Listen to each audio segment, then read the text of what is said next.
아, 괜찮아요, 괜찮아요. 그러니까 이런 거죠. 엄마가 속으로 스트레스를 삼키고 자식들한테 겉으로 이렇게 좋은 모습을 보여준다는 것은 딱 한 가지 좋은 점이 있습니다. 인내심을 키워줄 수는 있어요. 인내심. 네, 인내심을. 왜 참고 있는 거잖아요. 자기가 감정 조절을 하려고 노력을 하는 거잖아요. 엄마가. 그거는 전파가 되겠죠. 그러나 억눌려 있는 자기만의 세계. 자기만의 세계를 억누르고 있으니까 엄마가 참을 거 아니에요. 그죠? 시어머니 눈치를 본다거나 남편이 지나치게 억압적으로 나온다고 했을 때. 어떻게? 근데 그거를 싸워도 안 되지 않나요? 아니, 그러니까 너무 많이 싸워도 문제가 그러니까 중용이 중요하다는 얘기예요. 중용. 그러니까 중용이. 그럼 그렇게 그런 어떤 인내심 참는 것만 전수해주고 두뇌 속에서 창의적인 건 전수를 안 해줄 거냐 이거죠. 창의성이라는 건 자유에서 나온단 말이에요. 기본적으로. 그래서 무슨 얘기냐? 이 얘기를 하려고 지금 다시 촬영을 하는 건데, 만약에 자식 걱정이 대부분인, 자식이 잘 되는 것이 곧 나의 인생이 잘 되는 것으로 거의 일치화시키는 그 엄마들이 있었을 경우에, 그런 상태는 자식한테 어떤 상태로 갈 것이냐를 설명해주고자 하는 겁니다. 자식 걱정이 대부분인 사람, 이거를 객관적으로 평가해보면은 어떤 상태냐면은, 힘을, 자기 통제력, 자기만의 자율성, 자율의 힘을 외부에 맡겼다라는 것으로 평가가 됩니다.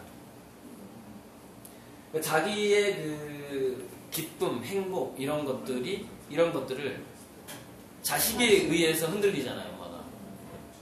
그럼 그 엄마의 두뇌 상태는 뭐냐면은 자기 스스로 자기의 자율성과 자기의 만족감이라는 것을 외부의 기준을 두고 있다는 것으로 객관적으로 평가가 되는 거죠. 자, 그렇게 되면 그 자식이 바로 그게 전수가 된다는 것이죠. 그래서 그럼 자식 두뇌는 어떻게 되느냐? 자기 통제가 일단 안 됩니다. 자율성이 사라져요. 왜? 엄마가 그런 두뇌 상태니까. 그래서 얘는 어떤 애가 되냐면은 비교하는 애가 돼버려요. 그러니까 자기의 기준대로 자기의 감정 컨트롤, 그 다음에 내가 계획을 세웠으면 그 계획을 한번 완수해보는 것에서 자기 행복감을 느껴야 되는데, 자기가 계획을 세우고 그 계획을 완수했던 것에서 행복감을 느끼는 게 아니라 결과를 비교하게 된다는 것이죠. 어떤 결과? 등수, 성적, 외모, 키, 입고 있는 브랜드 이런 식으로 간다는 거죠. 그래서 이런 인간들은 나중에 어떻게 되냐면 소비형 인간이 됩니다. 생산성이 떨어져요. 창조성이 떨어집니다. 그래서 무슨 얘기냐? 결론이 어떻게 나냐면은 자식의 성공과 자식 걱정에 지나치게 그 의식이 가 있는 엄마들의 자식들은 어떻게 되느냐? 비창조적이 돼요. 그런데 자, 제가 이걸 최근 그 읽은 잡지에서 제가 가져왔어요. 어떤 잉글리시 발음 한번 해볼까? The Automation of American Jobs. 미국에서의 그 직업들의 자동화를 그래프로 그려가지고 봅니다. 잘 찍혀요? 아니요. 안 찍혀? 더 가까이. 이거 한번 찍어봐요. 찍혔습니까? 네. 자, 그래서 이게 어떤 식으로 결론이 나오게 되냐면, 일단은 자식 걱정을 할수록 그 자식들은 창의성이 떨어져요. 자율성이 떨어집니다. 자기 통제력이 떨어져요. 자, 그러면 자율성과 창의성이 떨어졌을 때 미래 직업과의 연관성은 어떻게 되는 거냐면, 미래 직업은 여기 이제 퍼센트가 나오는데, 사라지는 직업에 대한 퍼센트를 이 그래프로 나타내는 겁니다. 그래서 이쪽 좀 빨간 부분이 빨리 사라질 확률이 높다예요. 이쪽은 아무리 그 인공지능이 나오고 자동화가 돼도 사라지기 힘든 직업들을 분류를 해놓은 겁니다. 색깔로 분류했고 그 색깔에 따라 이 직업은 어떤 특성을 가지고 있다 이렇게 해놓은 거예요. 그래서 결론적으로 사라지지 않는 직업은 딱 두 가지로 압축이 됩니다. 이거 막 설명하려면 좀 길어요. 잉글리시 많이 읽어야 되는데, 자, 두 가지로 압축이 되는데,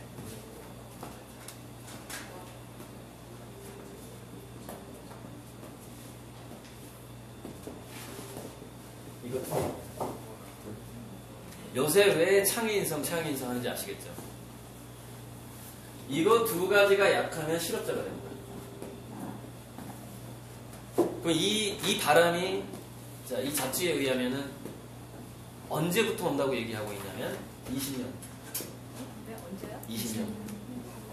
본격화된다. 그러니까 지금은 예를 들어서 이런 경향성이 이미 나타나고 있거든요. 근데 지금은 이 경향성이 20%에서 30% 정도가 지금 이 지구를 지배하고 있어요. 그래서 미국에서 실제로 실업률이 올라가고 있습니다. 이쪽 직업들이. 그래서 이제 제가 다른 유튜브 강의를 들어보면 직업의 피라미드 강의가 있어요. 어떤 애들이 실업자가 되고 어떤 애들이 고액연봉을 받는가에 대한 직업 피라미드 강의가 있습니다. 그럼 따로 한번 보시면 되고, 바로 이 창의성과 어떤 대인관계지는 창의성과 이래서 이게 혼자 키우는 애들이 불리하다는 거예요. 근데 대부분 요즘에 또 한두 명 키우잖아요. 그러니까 얘네들이 창의성은 좋아질지 몰라도 대인관계 지능이 약해지는 거야.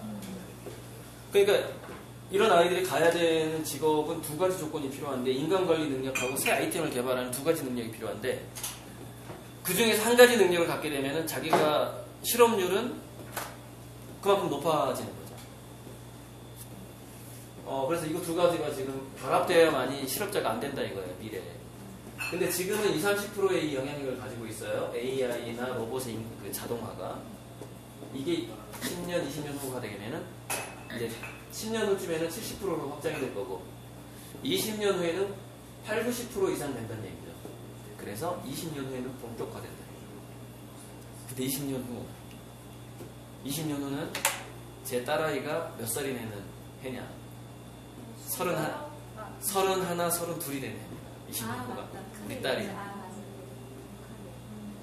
31, 2. 취직할 나이예요. 취직할 나이. 아시겠죠? 그래서 무슨 얘기는, 지금 우리가 뱃속에 있는 아이에서부터 지금 초등학교 애들을 어떤 식의 환경을 만들어줘야 되고, 그 환경 중에서 가장 중요한 환경이 뭐냐? 엄마들의 두뇌 환경이라는 거. 내 두뇌를 내가 지금 어떻게 바꿀 것이냐의 문제라는 것이죠. 보이지 않는 것을 절대 무시하지 말라 이거예요. 보이지 않는 거를. 보이지 않는 것의 힘은 어마어마하게 크다. 7차원이 더 존재한다 이거예요. 5차원 이후의 것들은 과학자들이 측정이 불가능합니다. 4차원까지 측정을 하고 5차원부터는 측정이 불가능해요. 근데 우리가 살아가는 환경이라는 것은 측정 가능한 환경이 4차원이고 측정 불가능한 게 7개 차원이 더 존재한다 이거예요. 그게 이제 아까 제가 도입부 강의였고요. 어쨌건 자, 끊어주세요.